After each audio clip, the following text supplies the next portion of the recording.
The following is a Metro TV special presentation.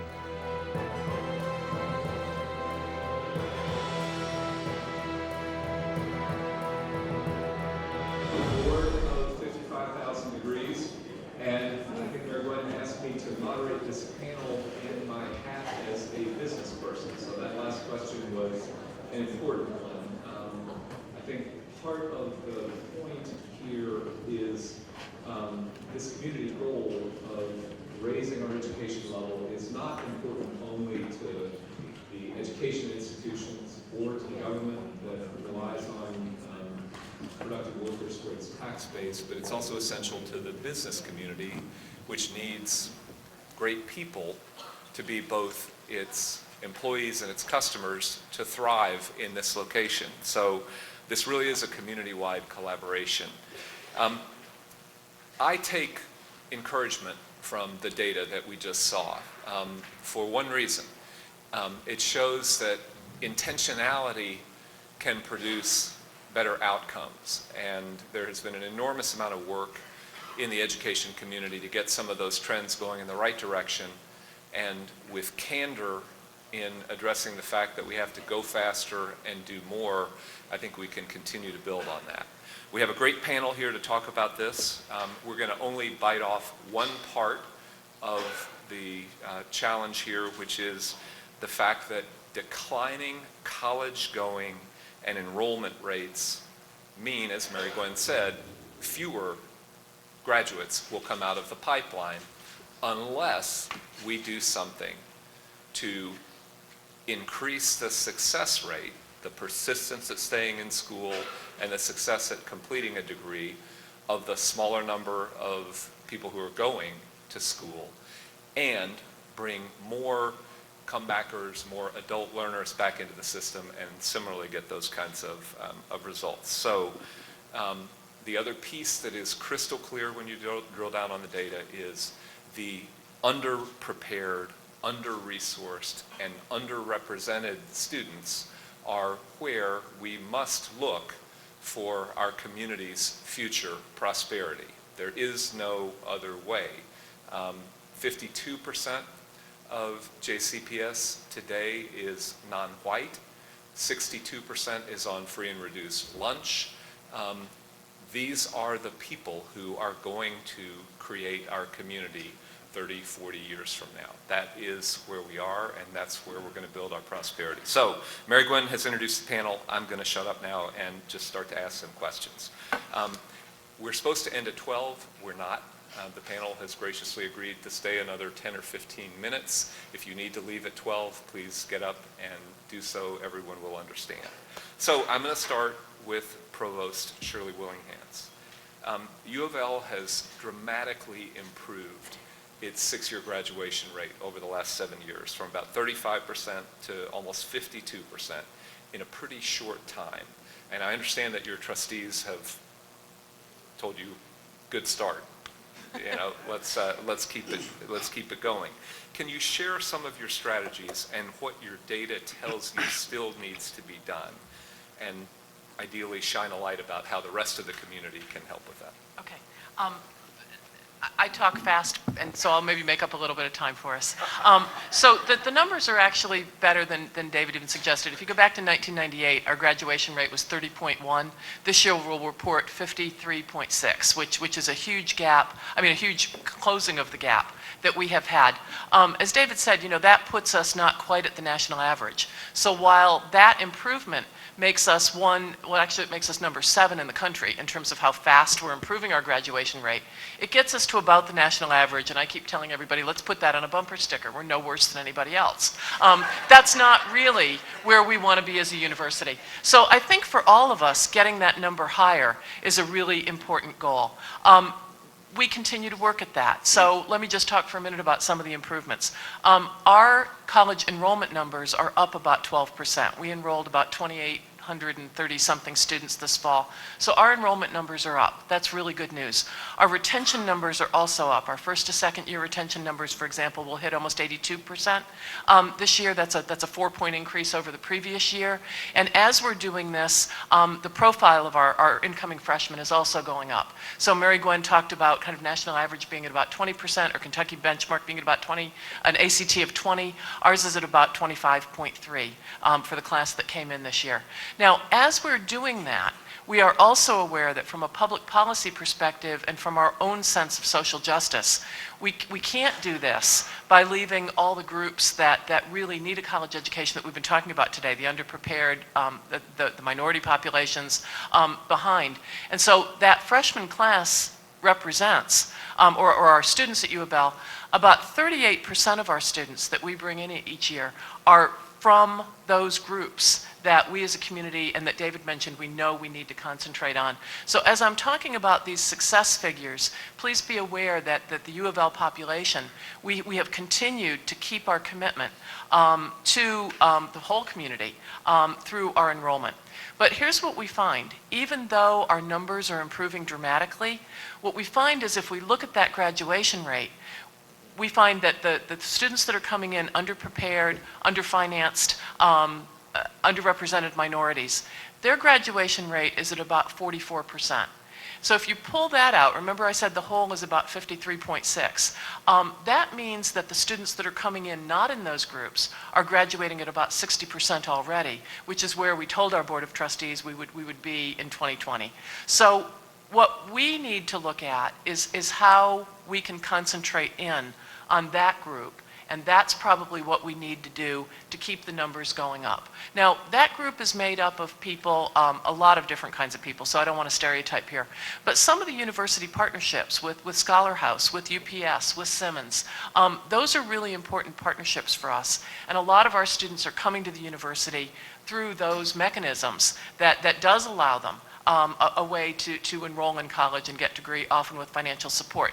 At U of L, if your family is at 150% of the poverty level or below, you come to U of L completely free. And so those are commitments that we feel that it's really important to make. But it is also one of the things where if we don't concentrate on this group, our graduation rates aren't going to go up a lot from here. So what are some of the things that we're doing? You know, one of the ways that we've improved the graduation rate for everybody is by really targeting every year doing something else. So my colleague Dale Billingsley is in the audience and is our Vice Provost for Undergraduate Affairs. A lot of these initiatives have come out of his office and they've been enormously successful. So with our whole population, things like improving advising, things like STOMP modules, so students get online versions of how to succeed in college that they can do the summer before they come in. Improving welcome weekend so that people really get a good introduction to the community. Things like our flight plan, so a student can sit down with a computer program and see if they change their major, or if they switch from this to this, how much longer that will add to their college career. Or they can check and see if they've got all their general education requirements in as a way of kind of tracking what's happening. Improved financial aid services. The list is so long. I mean, so many things that we have done to help our students succeed. This is part of the way that we've just moved it forward by instituting something new each year that goes after something else so that we can bring the whole group along. Looking now at what we need to do for the underrepresented groups is probably where we're focusing next. So we've done a lot of the things that national statistics tell you should do. The thing that we really need to do now maybe is think about cohort groups, because there's been a lot of evidence that if you treat people as though they're special and really wanted, big surprise there, right? It makes them feel special and really wanted. And if you can get people really connecting to other people at the university, that's probably the most consistent finding in retention literature since the late 1970s. You stay because you connect. And so for a lot of these kids, I'll talk about our Cardinal Covenant kids, for example, we have this idea that if you just give them all the money that they need to go to school, they'll be successful. What we've found is that that's only part of it. Part of it is also really bonding with a cohort group, because maybe you're coming to college and a lot of your friends haven't. So how do we connect you with other people? Making sure that faculty understand that the needs of some students in their class are different, and how you teach different kinds of populations may matter. Not what you teach, not the expectations that you hold them to, but the actual way that you're reaching out to them may make a difference. So those kind of cohort groups may really help move forward. So that's one of the things that we're thinking about. Other groups, as Mary Gwen talked about, certainly transfers are another group that we need to look at. When young people transfer into U of L, they graduate actually at a higher rate than many of our students that start at U of L. The problem comes in, not the problem, but the issue comes in with adult populations, where again, we do think for some of those groups, money and time are really issues. So for those groups, we're looking at new models of competency-based education. So many colleges, us included, do most of our education around time and seats, that you take a semester of coursework. The competency-based models are built on modules, where basically you enroll in a module or you take a module. When you pass a test, you move on to the next module. And so it may take you 16 weeks, which is the traditional semester. It may take you 2 weeks, and you move through at the rate that you can. So I'll stop there, but those are some of the things that we're doing. Okay, thank you, and you do talk really fast, which I think is fantastic. You covered a lot of ground. Thank you. I'm going to move on to Dr. Kevin Cosby, the president of Simmons. Kevin, Simmons has seen a tremendous resurgence in the last few years. Essentially, a historically black university has been restarted in Louisville. You've achieved accreditation. You've dramatically increased your student population. And I wonder if you could talk about what role an HBCU in Louisville can play in improving minority student success, and what other strategies from other educators in the community are needed to increase college completion for this very important population. Thank you, David, and I'm honored to be a part of the panel. Much has been said about cost as being an impediment to college participation. I want to add another C word, and that's not cost, but consciousness. There's a lot of students who do not roll in college because they don't see the value of college, because they were not a part of a culture in which college was appreciated and valued. That is why it is critical that Simmons succeeds if we expect to close the gap between whites and African Americans. The fact of the matter is, you show me a community in which there is a high participation of African Americans attending and completing colleges. I will show you communities and cities where there are a proliferation of historical black colleges and universities. The value of HBCUs is this, that HBCU's mission is to teach the hard to teach, to reach the hard to reach, and to be patient with late bloomers. And to have an accredited HBCU here in the city of Louisville is of great value. The value of an HBCU is an HBCU helps to instill in African Americans what Amy Chua referred to as a superiority complex. In an HBCU, you're taught that you are special. You're taught that your heritage is rich.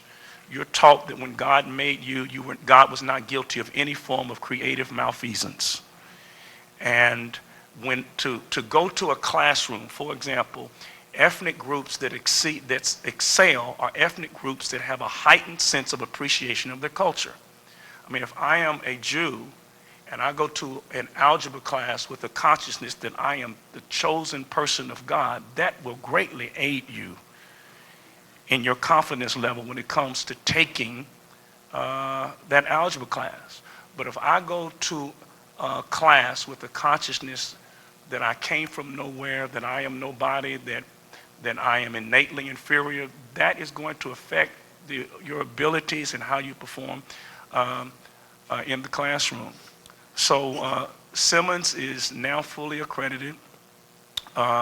We've diversified our curriculum so that we have non-theological degrees. Most persons know Simmons primarily as a theological institution, but we are a Christian liberal arts college with non-theological degrees and partnerships with other colleges and universities in the Commonwealth.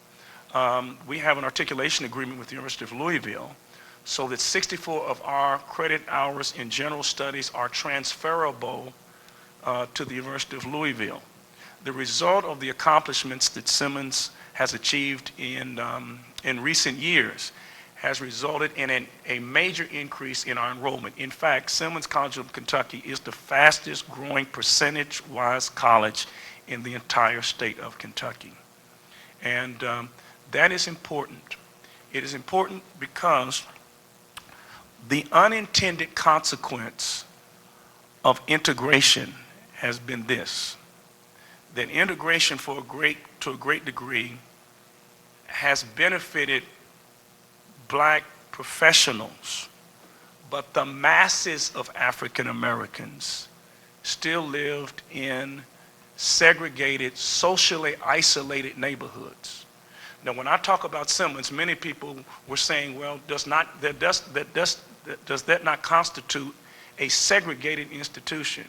And for the life of me, I don't know why, when something is majority black, that it's segregated, but when it's majority white, it's integrated.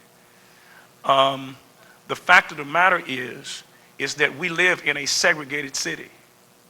The question is, are we going to have indigenous institutions in these at-risk neighborhoods that are servicing people who Martin Luther King Jr. called socially isolated, economically deprived, and emotionally frustrated?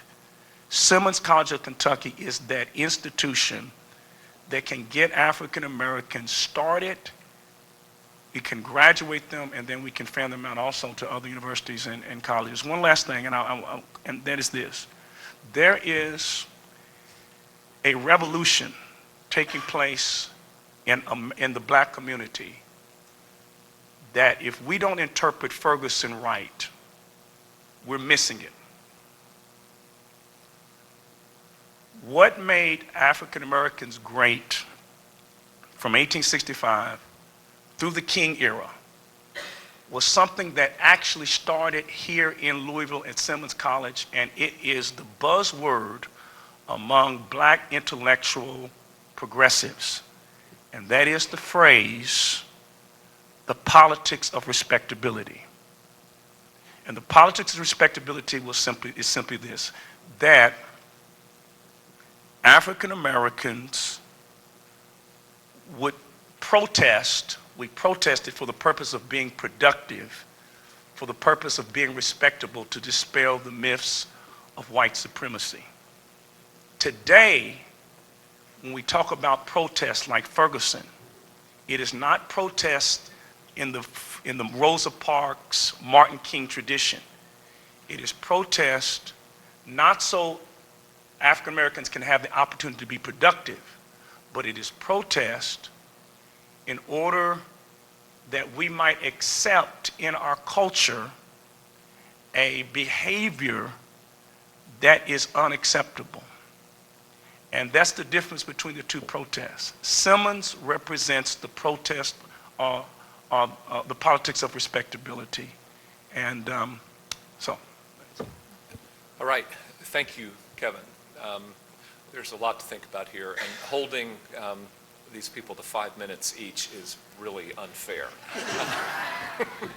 But I am going to keep rolling so that we may have time for some questions in the end.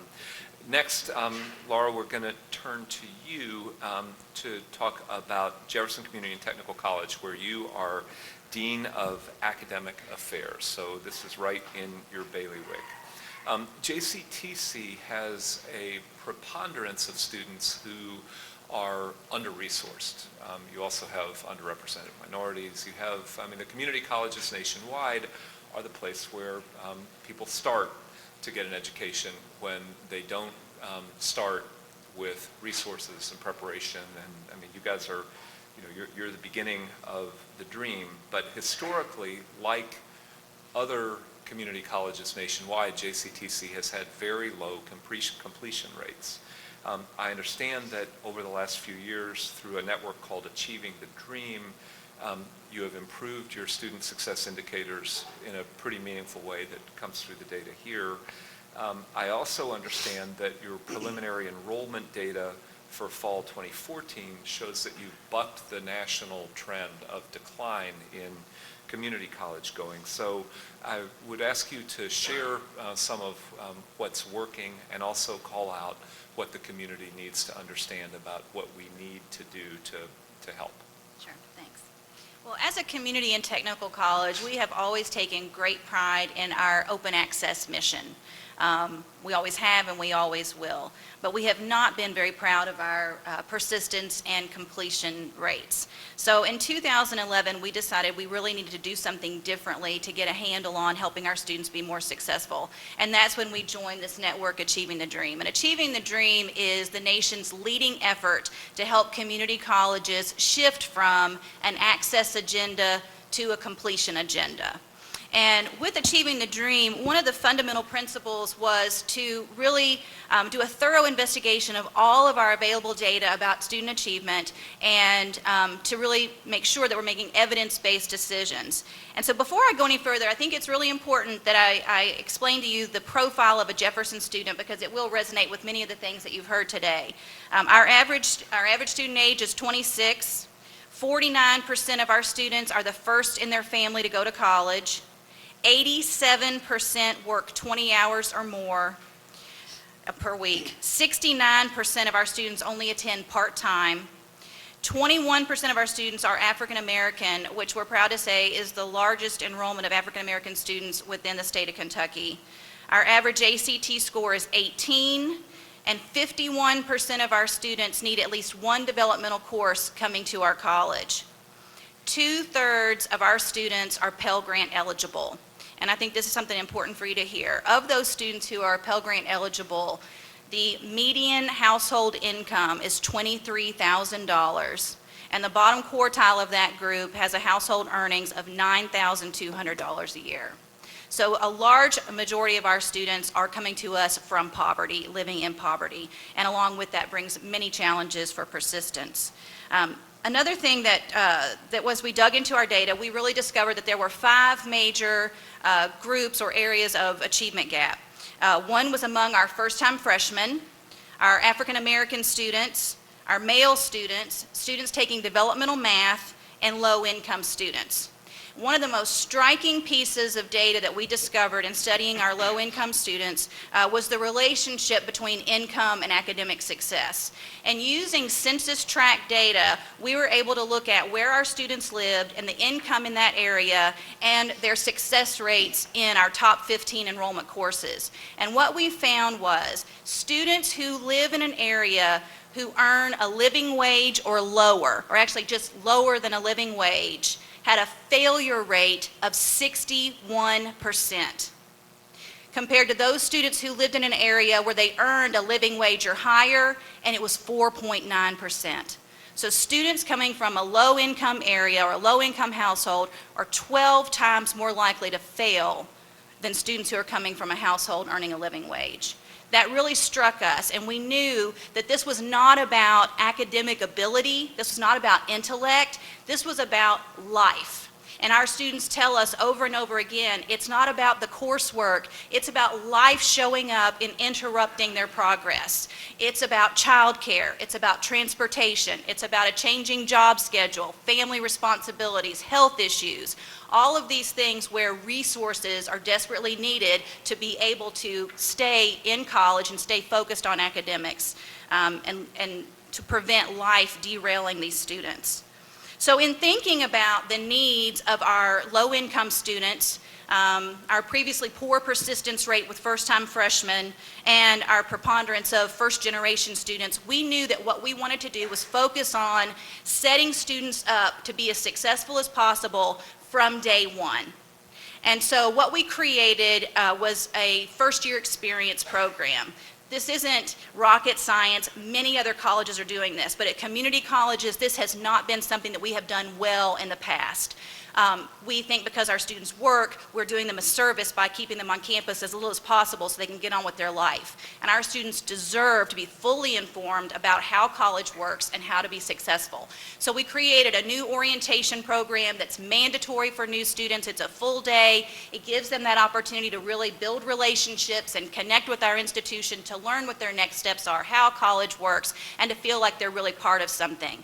We meet with an academic advisor, they get registered in their courses, and you know what an orientation is. That then is followed up by a freshman year experience course that we designed for these students, knowing that what we really needed to focus on was academic planning and career planning.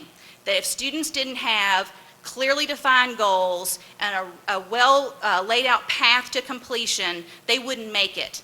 They needed to be really certain that they were in the right fit for a career, that just because something else might earn a better wage may not mean it's the best fit for them. So we do a lot of career exploration and career planning. So these students leave that course knowing where they're headed and can stay on a path to completion. We are so excited that we've actually seen some true evidence that this course is working and making a difference in helping our students persist, which we do believe has helped us meet our enrollment goals this fall. But what we found with the students who took the course, it's called FYE 105, Achieving Academic Success. The students who took the Academic Success course were retained at a 5% higher retention rate than the overall college retention rate. And the students who actually passed the class were retained at an 11% higher rate. That's significant. So we know that that's working, and we know that we're giving them the tools and the resources and the connections and the skills that they need to persist with us. One other thing that we did, and I'm kind of like Shirley, the list is very long, so it's hard to keep it short, but one other thing that I think is definitely worth mentioning is we created a professional development program for our faculty and staff that helped us to really take a hard look at our understanding our students who come to us from generational poverty. And what we really learned was there are so many hidden rules in higher education that trip up our students on a regular basis. And it's our responsibility to unveil those things and to communicate very clearly with students what our expectations are and how college works. For example, if a student came in to the college and completed a FAFSA form, the financial aid application, they may very well believe they could complete the application and walk out the same day with a residual check. Now, those of us familiar with higher ed and who work in it every day would think, well, anyone should know you can't do that. But students who are first generation, low income, inexperienced, don't know what they don't know. And it's not a reflection of their intelligence or their ability, it's simply a lack of experience. And so it's our responsibility to make sure that we clearly communicate every step so they know what the next step is and they can actually take it. One other thing that I did want to mention in terms of something that we're trying at a smaller scale is we piloted a transportation program. We kept hearing from our students that transportation was such a big issue. And so last fall, we piloted a bus pass program for TARC passes for students on the downtown campus and our technical campus. And what we found were the students who participated in that program, 70% came back the next semester.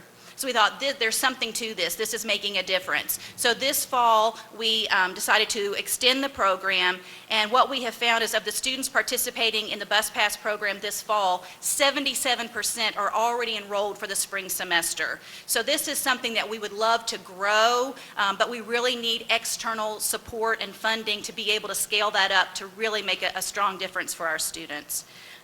The last thing I really want to say is, we know that our students are trusting us. The students who come to us are not familiar with higher education. They don't have the support at home. They don't always have their family encouraging them. It's a scary place to be. And so we want to be as welcoming and as encouraging and supportive as we can be. And they're trusting us when they come on our campuses to give them a hand up. And we know that our students, they don't want to just get by. They want to get ahead. And that's what we're really all about at Jefferson is focused on student success, and we know that every person at our institution has a critical role to play in that. Okay, thank you. Dewey, last question is for you.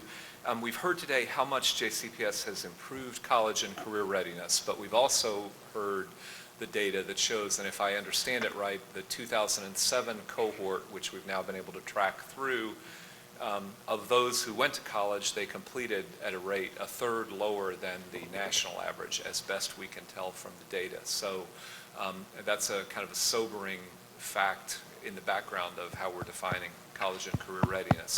Could you tell us what JCPS is doing to improve college and career readiness, to prepare graduates to actually succeed in college, and again, what the rest of the community needs to know they need to do to help? Well, first, it's an honor to be on this particular panel with great educators. So thank you for the opportunity to talk about work that's very dear to my heart, and to what we're attempting to do in JCPS is to build, it reflects a little bit of what the mayor said earlier, a coherent system. It's crucial that we not have 14 one-year plans for a child in our school district, but that we have one 14-year plan. That we have the ability to create a coherent system, because college preparation begins in our pre-K program. We have to move all the way back to there and have a system that is so effective, that is so able to name and claim each student, that we can help them meet standards, so that when they go to college, they're not only capital letter college and career ready, they happen to also be small letter college and career ready. In other words, they walk through the doors with the abilities to sit at the table with everyone else and do exactly what everyone else does, because they have that skill set.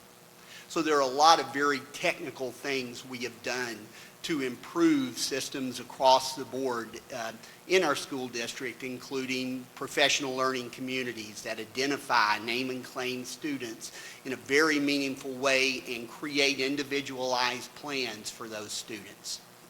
We've looked at ways that we can use our rich data system to identify students as early as possible, not only identify them, but figure out exactly what gaps need to be filled for them. We've put in college coaches, success coaches. We've built teams of people that respond to students inside schools. We have a lot of those technical things that would take me a good bit of time to describe.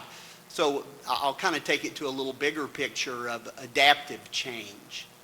One of the first things I said 3 years ago when I came as Chief Academic Officer for Jefferson County Public Schools was, first, to borrow the phrase or reshape a phrase from the Clinton administration, it's the achievement gap, stupid.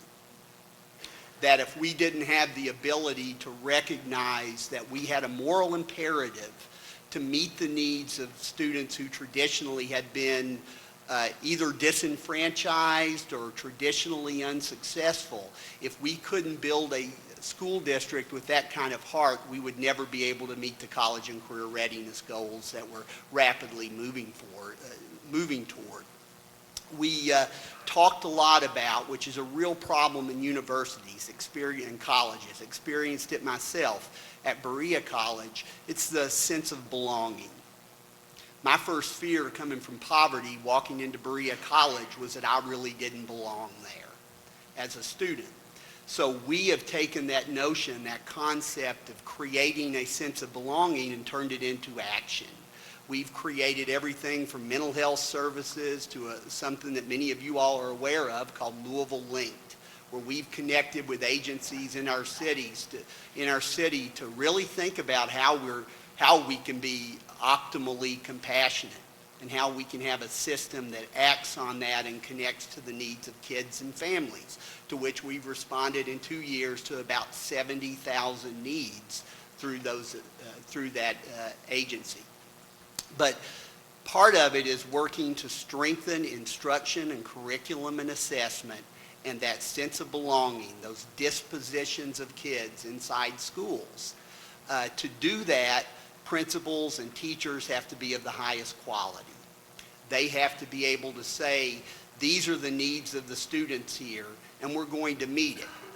They have to have a belief system that tells them every single student has a growth mindset, that every single student believes he or she can grow, that they have an opportunity here to do right for themselves, right for their family, to truly improve and grow, that they can academically stretch their brain so that they're not constantly in that sense of I don't belong. So we've moved to change hearts and minds in the district toward that sense of belonging. The way that I've presented that to all of our schools has been through, as nerdy as I can be, Maslow's hierarchy. I think it's important that universities and all the way back to pre-K understands Maslow's hierarchy. In that hierarchy in schools, we've had it wrong for a long time.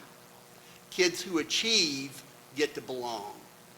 So if you achieve, then your picture goes on the wall.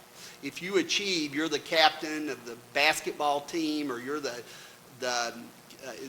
president of the class, or you happen to be the captain of the academic team, then your picture is somewhere. But what Maslow's hierarchy tells us is that belonging comes before achievement. That if we want kids to truly achieve everything they can, if we want students that walk through the door at universities ready, truly ready with a sense, I belong here, then we have to operate with that new mindset, that adaptive change of making sure every student feels that he or she belongs. So to do that, we've put everything from mental health services inside schools. It's really unprecedented around the country. We've created the system, student response teams that move into schools and help kids and families that weren't there before. It's what I called at the beginning a revolution, a Copernican revolution, in that we would put schools and kids back at the center of the universe, and every resource we could would move toward them, not the other way around.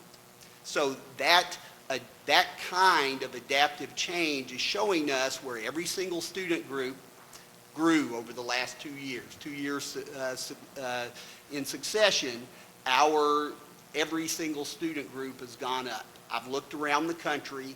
There are very few urban school districts that can make that claim, and that's an indictment of public schools in itself, but it means that those initiatives, those adaptive changes that we have made under Dr. Donna Hargan's leadership, those things are working, that we are indeed seeing improvement.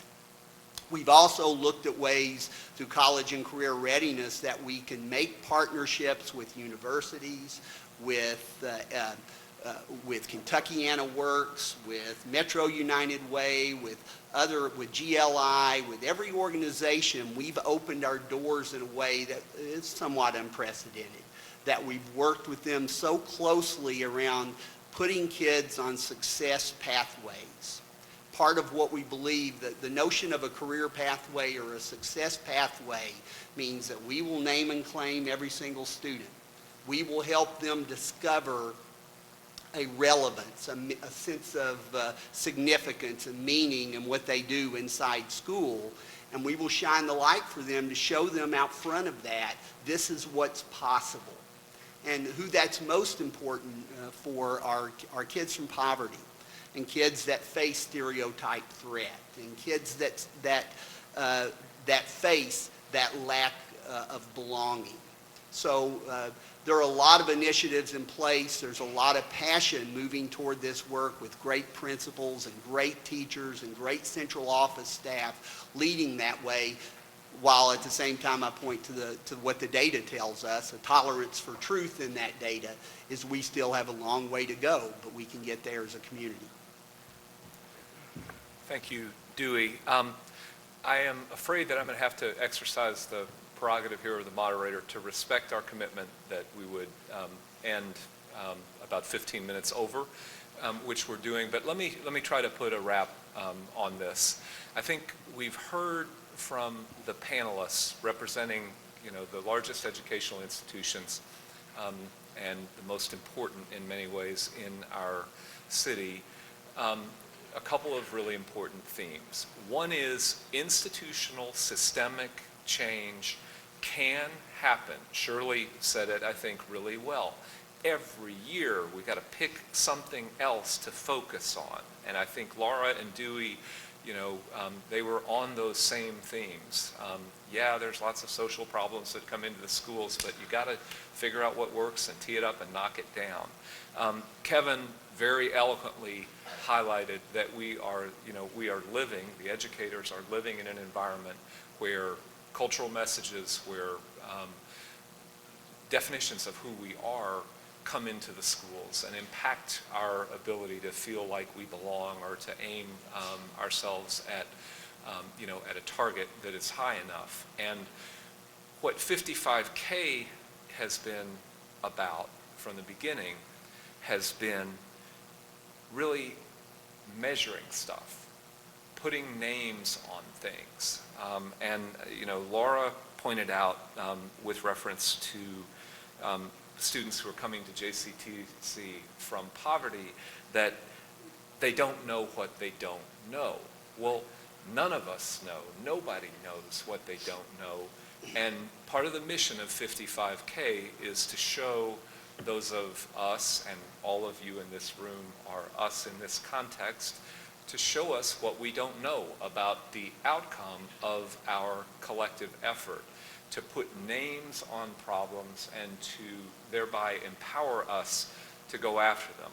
I think today's report is in many ways sobering, but it also should be uplifting because these changes that are being made, they are showing results. They are having impact.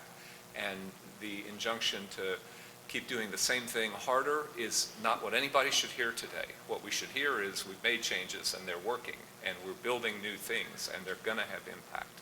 So I want to thank the mayor, who already left, for kicking us off. But I want to close by thanking each of you, because 55K is really more of a movement than anything else, and it's made up of all the partners and the people in this room and in all of your institutions and your relationships who care enough about what's happening to talk about it candidly, to look at what you're doing, to be willing to change, and to go out there and get our next generation ready to perform.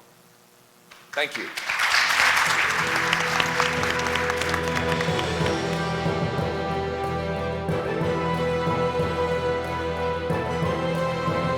This has been a Metro TV production, a public service of Louisville Metro Government.